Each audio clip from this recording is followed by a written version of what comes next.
Boa noite, irmãos. Sejam bem-vindos à nossa reunião, culto domingo à noite, dia 24 de maio, mês da família, mês do lar. Nós estamos tratando do assunto isolamento social, aproximação familiar. E eu convidaria você a participar da nossa reunião hoje. E se você quiser assistir as outras mensagens, é só você procurar aí no YouTube, na página do meu nome, Fábio Rodrigues Coutinho, você vai encontrar essas mensagens dos domingos anteriores. Eu gostaria de, antes de mais nada, convidar você a fechar o seu olho. Vamos orar. Senhor, obrigado por esse dia. Obrigado, ó Pai, por Tua palavra. Podemos expô-la e aprender dela. Fale aos nossos corações por meio do Teu Santo Espírito. Senhor, que as nossas famílias possam experimentar uma aproximação nesses dias de isolamento. Ó Pai, que o Teu Santo Espírito tenha liberdade de ministrar a Tua palavra em nossos corações. Eu lhe peço em nome de Jesus. Amém. Irmãos, nós estamos tratando desse tema do mês do lar, isolamento social, aproximação familiar, e eu estou tentando buscar alguns assuntos que tratam de personagens da palavra de Deus que tiveram alguma experiência de um afastamento, do isolamento, alguma coisa que fez com que esses personagens se afastassem, mas de uma certa forma depois se reaproximaram da família. E nesta noite eu gostaria de compartilhar de um casal da palavra de Deus. Nós muitas vezes não falamos deles, nós não lembramos deles, desse casal, que é Zacarias e Isabel. Então o tema dessa noite é Zacarias e Isabel, isolados pelo silêncio, aproximados pela promessa. Então, pensando nos casais da Bíblia, de como eles poderiam nos transmitir algo positivo desse assunto, eu me lembrei de Zacarias e Isabel. Como eu disse, um casal pouco falado nas pregações. Geralmente lembramos de Isabel na época do Natal, quando lemos os textos que falam da sua gravidez, do encontro dela com Maria. Mas esse casal tem algo a nos ensinar, como casais em nossos dias. Zacarias e Isabel, eles formaram um casal que era um casal que a palavra de Deus fala de outros casais que passaram pelo mesmo problema. Ou seja, Isabel não poderia ter filhos. Só que diferente de outros homens da Bíblia, Zacarias permaneceu marido de uma só mulher.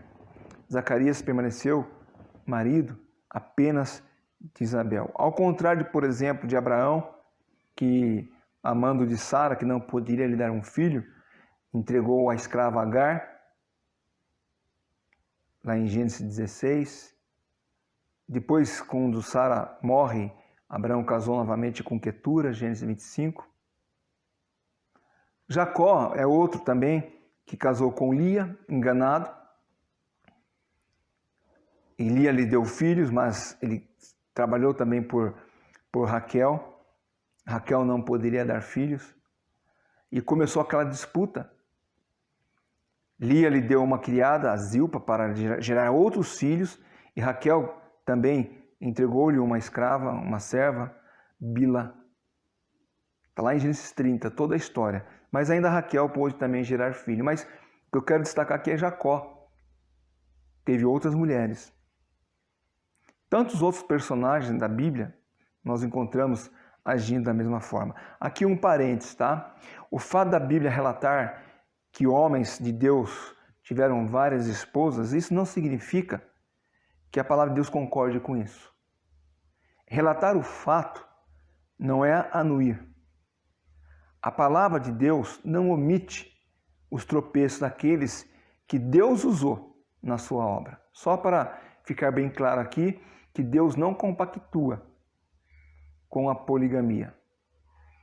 Zacarias, como eu falei, ele era um homem feliz com a sua esposa, mesmo sem ter filhos. Vamos ler lá, Lucas, capítulo 1. Nós vamos ler do versículo 1 até o versículo 25. Lucas, capítulo 1, versículo 1. Até o 25. Visto que muitos me empreenderam uma narração coordenada dos fatos que entre nós se realizaram, conforme nos transmitiram os que desde o princípio foram deles testemunhas oculares e ministros da palavra. Igualmente a mim me pareceu bem, depois de acurada investigação de tudo, desde sua origem, dar-te por escrito, excelentíssimo Teófilo, uma exposição em ordem, para que tenhas plena certeza das verdades em que foste instruído. Eu comecei do versículo 1, mas agora a partir do versículo 5. Nos dias de Herodes, rei da Judéia, houve um sacerdote chamado Zacarias, do turno de Abias. Sua mulher era das filhas de Arão e se chamava Isabel. Ambos eram justos diante de Deus, vivendo irrepreensivelmente em todos os preceitos e mandamentos do Senhor. E não tinham filhos, porque Isabel era estéril, sendo eles avançados em dias. Ora, aconteceu que, exercendo ele diante de Deus o sacerdócio da ordem do seu turno, coube-lhe por sorte, segundo o costume sacerdotal, entrar no santuário do Senhor para queimar o incenso. E durante esse tempo, toda a multidão do povo permanecia da parte de fora orando. E eis que lhe apareceu um anjo do Senhor em pé, à direita do altar do incenso. Vendo-o, Zacarias turbou-se e apoderou-se dele o temor. Disse-lhe, porém, o anjo: Zacarias, não temas, porque a tua oração foi ouvida, e Isabel, tua mulher, te dará um filho, a quem darás o nome de João. Em ti haverá prazer e alegria, e muitos se regozijarão com o seu nascimento, pois ele será grande diante do Senhor. Não beberá vinho, nem bebida forte, e será cheio do Espírito Santo, já no ventre materno. Converterá muitos dos filhos de Israel ao Senhor seu Deus, e irá diante do Senhor no Espírito e em poder de Elias, para convencer o coração dos pais aos filhos, converter os desobedientes a prudências dos justos e habilitar para o Senhor um povo preparado. Então perguntou Zacarias ao anjo: Como saberei isto? Pois eu sou velho e minha mulher avançada em dias. Respondeu-lhe o anjo: Eu sou Gabriel, que assisto diante de Deus, e fui enviado para falar-lhe e trazer-te essas boas novas. Todavia, ficarás mudo e não poderás falar até o dia em que essas coisas venham a se realizar. Portanto, não acreditaste nas minhas palavras, as quais a seu tempo se cumprirão. O povo estava esperando Zacarias e admirava-se de que tanto se demorava no santuário. Mas saindo ele, não lhes podia falar. Então entenderam que tiveram uma visão do santuário, e expressava-se por acenos e permanecia mudo. Sucedeu que, terminados os dias de seu ministério, voltou para casa. Passados esses dias, Isabel, sua mulher, concebeu e ocultou-se por 5 meses, dizendo: Assim me fez o Senhor, contemplando-me para anular o meu opróbrio perante os homens. Então, essa é a história de Zacarias e Isabel. Mais para frente tem ainda referência desse casal. Mas o que eu gostaria de destacar aqui, que a palavra de Deus nos mostra, que Zacarias e Isabel, eles eram um casal segundo os mandamentos do Senhor. Versículo 6 nos fala isso. Eles eram irrepreensíveis. Eles temiam a Deus. E eles faziam a vontade de Deus. Conforme nós vemos aqui no versículo 6, eram justos diante de Deus, vivendo irrepreensivelmente em todos os preceitos e mandamentos do Senhor. Já aqui aprendemos uma coisa importante para os casais crentes. Um casal temente a Deus, que serve com fidelidade a Deus, nem sempre terá tudo o que desejar. Zacarias desejava um filho. O anjo lhe fala isso, que a oração dele foi ouvida. Então, Zacarias, por muitas vezes, orou a Deus pedindo um filho. Isabel e Zacarias temiam a Deus, mas não foram atendidos na sua petição. Aqui então nos mostra um ensino. Não é porque somos tementes ao Senhor, que somos fiéis a Ele, que Deus é obrigado a nos dar tudo o que nós desejamos. Zacarias e Isabel, eles não tinham filhos, porém eram justos diante do Senhor, como nós vemos aqui, irrepreensíveis em todos os mandamentos do Senhor. A fidelidade deles a Deus não estava condicionada àquilo que Deus poderia lhes dar ou não. Pelo contrário, quando o anjo do Senhor visitou Zacarias e Isabel, eles já eram velhos, já nem pensavam mais em filhos, talvez. Inclusive, Zacarias ficou mudo por causa disso. Ele duvidou do anjo. Como é que pode ser isso? Eu sou velho, e Zacarias, talvez querendo ser simpático, não falando que Isabel era velha, ele diz: a minha esposa é avançada em dias. Mas o fato é que Zacarias e Isabel, eles serviam ao Senhor com alegria, independente se Deus daria a eles ou não o que eles estavam pedindo. Quantos casais deixam de servir a Deus?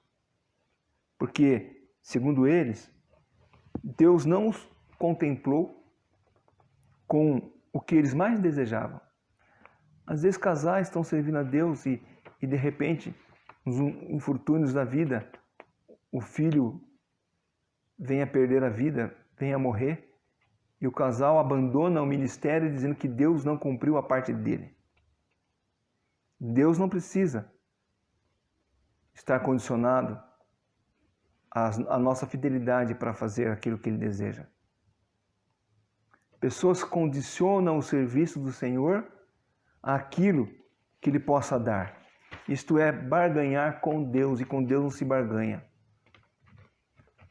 Você vai fazer a vontade dEle e Ele não é obrigado que a sua vontade seja feita. Voltando à história de Zacarias e Isabel. Sabemos que Zacarias saiu do santuário sem poder falar. Versículo 20 e versículo 22, o povo estava ali vendo que eles demoravam para sair do santuário. Então, quando diz que cumpriram-se os seus dias, do serviço, ele sai mudo, sem poder falar. Zacarias só voltaria a falar 9 meses depois que João nascesse. Melhor ainda, 9 meses e 8 dias, porque foi na circuncisão do Joãozinho que ele volta a falar. Lá depois da circuncisão, Zacarias escreveu na tábua, aí já está lá em Lucas capítulo 1, vamos ver, versículo 57 até 64. É quando Zacarias volta a falar. Lucas 1, 57. Isabel cumpriu-se o tempo de dar à luz e teve um filho. Ouviram os seus vizinhos e parentes que o Senhor usara de grande misericórdia para com ela e participaram do seu regozijo. Sucedeu que no 8º dia foram circuncidar o menino e queriam dar-lhe o nome do pai, Zacarias. De modo nenhum, respondeu sua mãe. Pelo contrário, ele deve ser chamado João. Disseram-lhe: ninguém há na tua parentela que tenha esse nome. E perguntaram por acenos ao pai do menino que nome queria dar a ele. Então, pedindo uma tabuinha, escreveu: João é o seu nome. E todos se admiraram. E imediatamente a boca se lhe abriu e, desimpedida a língua, pôs a falar, louvando a Deus. Sucedeu que todos os seus vizinhos ficaram possuídos de amor e por toda a região montanhosa da Judéia foram divulgadas essas coisas. Então veja, o anjo falou que ele ficaria sem falar até o nascimento. E assim, quando a criança foi circuncidada e deram-lhe o nome de João, ele volta a falar. Eu fico imaginando, e aqui é o que eu quero tratar, desse isolamento, Isabel se adaptando a essa situação, a essa nova realidade. Isabel ficou grávida, mas seu esposo não podia falar. Embora havia essa promessa de que ele falaria depois, mas imagine a situação para o casal. 9 meses ele mudo sem poder falar. Podemos dizer que Zacarias e Isabel estavam enfrentando uma nova fase de suas vidas. Uma dificuldade. Quando um casal passa por uma dificuldade, eles precisam se adaptar a essa realidade, a nova realidade. Uma enfermidade ou alguma situação que vão enfrentar por um longo tempo. Muitos casamentos, eu creio que 90% deles passam por transformação ao longo da vida. Nada é desde o começo, nada é desde a lua de mel. Eu costumo dizer o seguinte: a lua de mel esquece, a vida real é outra. Então 90% dos casais vão passar por algum tipo de dificuldades. O jovem, e eu acho que eles têm que fazer isso mesmo, quando casam, eles projetam sonhos, realizações. Mas daí vem algo que interrompe esses sonhos. Uma enfermidade, um desemprego. A necessidade de mudarem de cidade. Enfim, numa jornada longa que é o casamento, coisas acontecem. E nem sempre são coisas boas. De fato, muitas coisas boas acontecem no casamento. Mas nós também sofremos coisas que nós não gostaríamos de sofrer. E o que fazer quando isso acontece? Como reagir às intempéries da vida? Casais que temem ao Senhor e creem que Ele está no controle de suas vidas, como nós falamos hoje na escola dominical, vão enfrentar os obstáculos juntos. Mas, infelizmente, temos em nossos dias muitos casais, crentes até, que se separam no primeiro inverno da vida. É a moça que volta para a casa dos pais porque a situação ficou difícil. É o rapaz que, saindo de casa porque quando era solteiro não tinha problemas e só foi casar para os problemas surgirem. Enfim, tudo vira desculpa para pular fora do casamento. Muitas vezes os casais não se separam, mas também não vivem, conforme 1 Pedro 3,7 diz, aos maridos para viver a vida comum do lar. Vivem como dois estranhos no meio da casa. Passam o resto da vida num isolamento físico e até de comunicação. Eu conheço a história de um casal que eles viveram debaixo do mesmo teto por muitos anos, mas não se falavam. Eles se comunicavam através dos filhos. Parece loucura, mas muitos casais, o marido não fala com a esposa por muitos anos. Um isolamento físico e na comunicação. Zacarias experimentou um isolamento aqui, de ficar sem poder falar, e como nós vemos aqui, quando ele escreveu o nome do filho na tabuinha, provavelmente ele se adaptou à nova realidade e começou a andar com uma tábua e um giz na mão, uma pedra que usava-se como giz de argila, e ali se comunicava o que ele queria, mas não é a mesma coisa. Mas eles se adaptaram à nova realidade. Os casais que enfrentam dificuldades precisam aprender a conviver e se adaptar àquela nova realidade. Pode ser que, como no caso de Zacarias aconteceu, tudo volta ao normal. Pode ser que demore.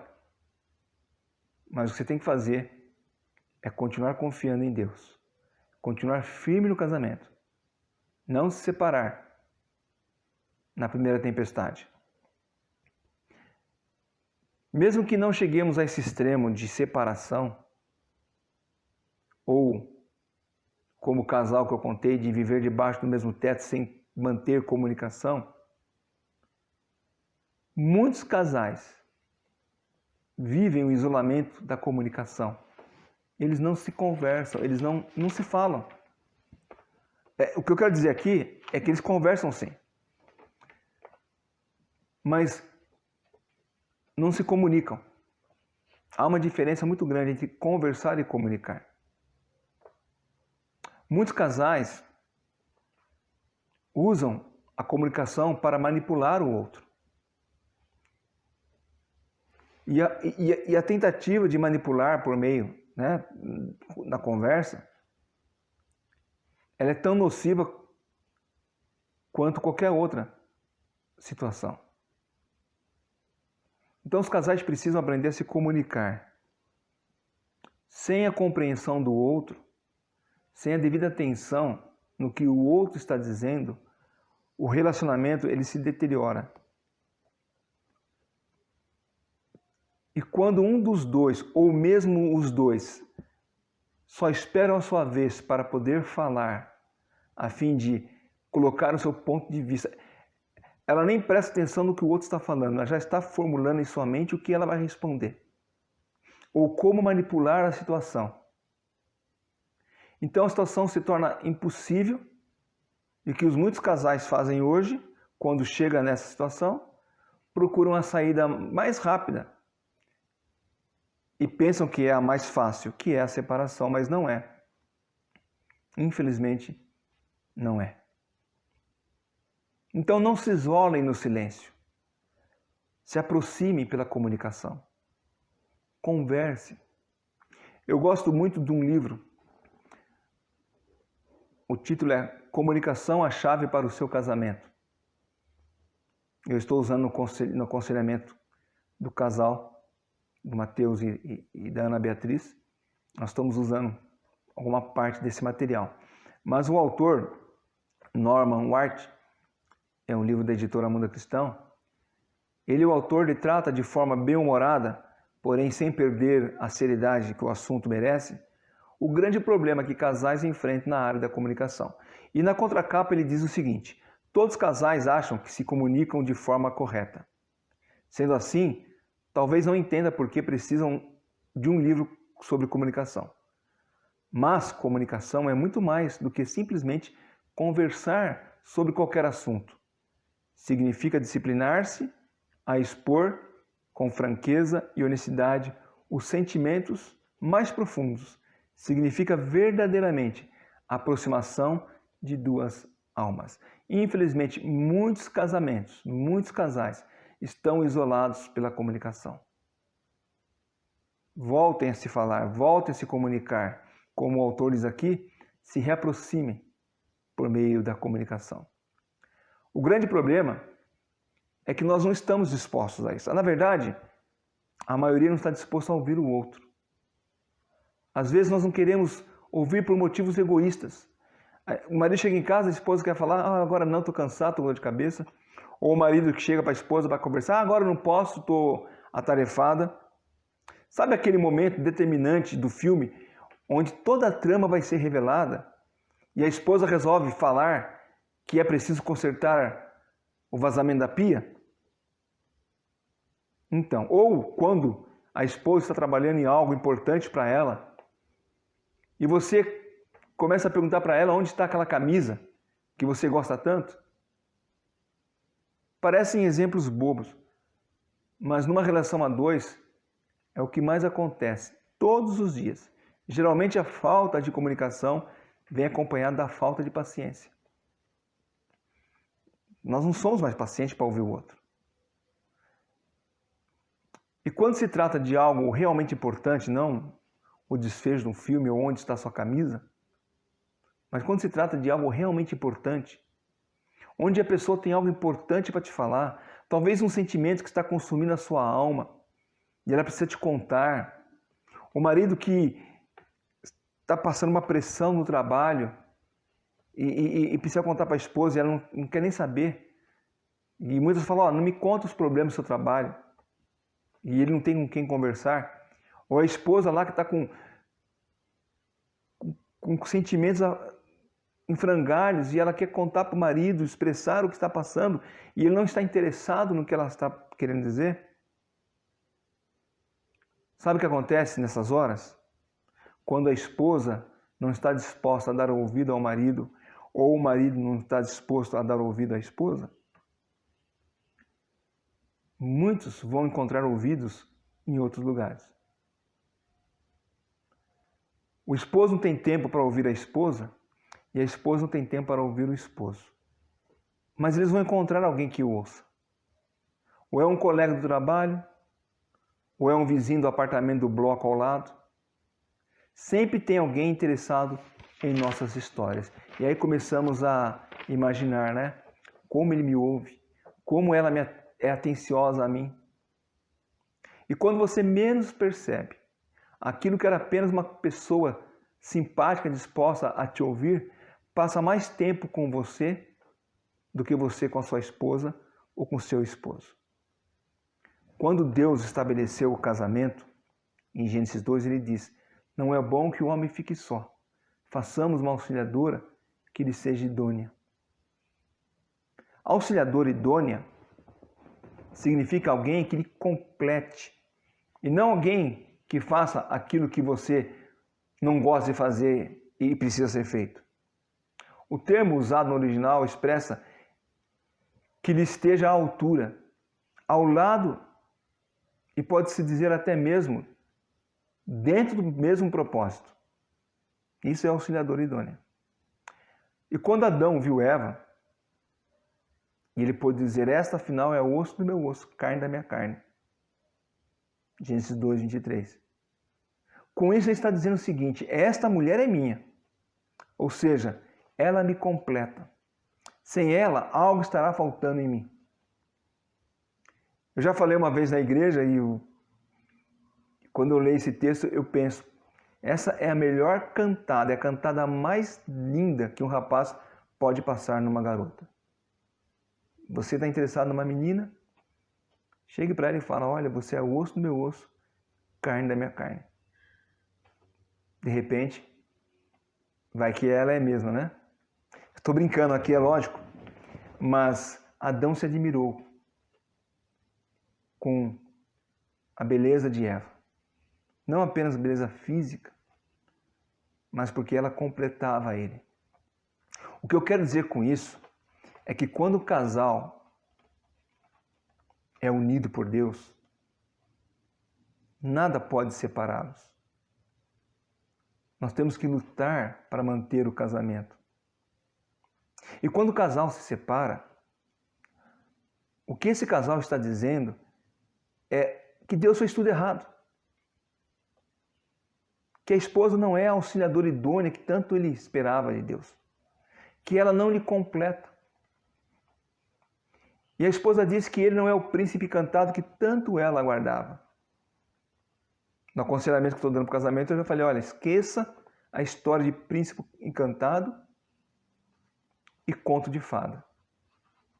Casamento da vida real é uma aventura vivida a dois. Então, lutem e preservem pelo casamento. Quando o casal se separa, eles estão dizendo que Deus errou. E presta atenção no que eu vou falar. Sair de um casamento e buscar a realização em outro é trocar o plano ideal de Deus por um rascunho mal acabado do homem. Você está dizendo que aquele plano que Deus estabeleceu para a sua vida, que é o plano ideal, não presta. E você pega o seu rascunho que mal está acabado ali, e é isso que vai funcionar. Somos facilmente enganados. Nós nos iludimos com o romance fora do casamento. Mas tudo o que nós precisamos é reacender o romance dentro do nosso casamento. Tudo está ali no seu casamento, não está fora dele. Mas para que isso aconteça é preciso reacender a chama, tendo que corre o risco de se apagar se ambos não conversarem. Se ambos ficarem calados, resolverem, como diz no popular, dar uma geladeira no outro, né? Eu não conversar com ele. Cuidado. Pode ser que o seu marido encontre um par de ouvidos disposto a escutá-lo, ou a sua esposa encontre um par de ouvidos disposto a escutá-la. Como dizem, quando uma mulher ou um marido joga o esposo ou a esposa pela janela, sempre haverá alguém lá embaixo para pegar. Então, invista no seu casamento, mantenha as portas da comunicação abertas para que vocês possam manter o casamento fiel e firme diante de Deus. Talvez nós vamos precisar, primeiramente, reatar a comunicação com Deus. Às vezes, a falta de comunicação entre os cônjuges é a consequência da nossa falta de comunicação com Deus. Então, se esse é o seu caso, restabeleça a comunicação com Deus. Porque quando mantemos o canal aberto com Deus, as demais linhas de comunicação estarão desbloqueadas. Então mantenha desbloqueada a sua linha de comunicação com Deus, por meio da oração, da palavra, da leitura da palavra de Deus, da comunhão, das reuniões. Voltando a falar de Zacarias e Isabel, nós lemos que depois do nascimento e da circuncisão de João, Zacarias voltou a falar. A promessa se cumpriu. Se você tem se isolado, volte para as preciosas promessas da palavra de Deus que Ele tem para o seu lar, para o seu casamento. Se reaproxime do seu esposo, se reaproxime da sua esposa. Se reaproxime dos seus filhos. Talvez a falta de comunicação é entre pais e filhos. Entre filhos e pais. Se reaproxime por meio da comunicação. As promessas de Deus para o casamento, para o lar, são para serem vividas para a nossa satisfação. Agradeça a Deus por sua família. Exercite-se na comunicação, porque a comunicação é a chave para o seu e para o meu casamento. Conversando, dialogando, procurando entender o ponto de vista do outro, saber o que o outro quer dizer com aquilo, sendo sincero, não escondendo nada. Eu costumo dizer que é preferível falar a verdade e sofrer as consequências do que falar a mentira e depois a verdade vir à tona e as consequências serem maiores ainda. Então, se comuniquem, conversem. O casamento envolve mais de uma pessoa. Então, envolve comunicação. Se você é daquele tipo de pessoa que conversa com você mesmo, imagine quando você estiver casado. Você vai ter que conversar com uma outra pessoa, se comunicar com ela. Mas lembre-se, se você mantiver as linhas de comunicação abertas com Deus, você poderá manter também as linhas de comunicação abertas com seu esposo, com a sua esposa, com seus filhos. Vamos orar? Senhor Deus, obrigado. Obrigado, ó Pai, pela Tua palavra. Obrigado a Deus porque nela entendemos que o Senhor nos criou para vivermos diante de Ti, para a Tua honra, para a Tua glória, e por meio do casamento podemos fazer isso. E possamos aprender a lição de manter os nossos canais abertos da comunicação entre a esposa, marido, filhos, especialmente com o Senhor. Ó Pai, que nós possamos nos reaproximar por meio da comunicação. Abençoe os lares dessa igreja. Abençoe os irmãos, os pais, os filhos, os maridos, as esposas. Abençoe as famílias dessa igreja. E eu rogo as Tuas bênçãos sobre a semana que vamos iniciar. Abençoe, ó Pai, em tudo que vamos fazer, lhe peço. Em nome de Jesus Cristo. Amém.